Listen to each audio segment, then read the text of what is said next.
اتنين بيصوموا ونفس الجوع ونفس التعب، لكن واحد حاسس بالضيق والتاني حاسس بالسكينة.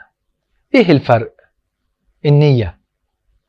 لما نعيد تفسير التجربة بيتغير شعورنا بيها.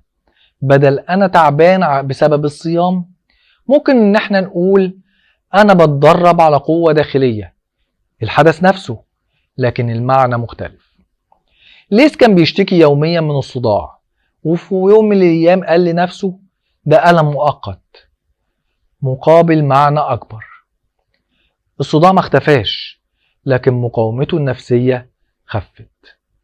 قبل كل يوم صيام قول لنفسك جملة نية واضحة: أنا ناوي النهاردة أن أنا أتعلم الصبر، الهدوء، الامتنان، أي حاجة أنت عايز تتعلمها.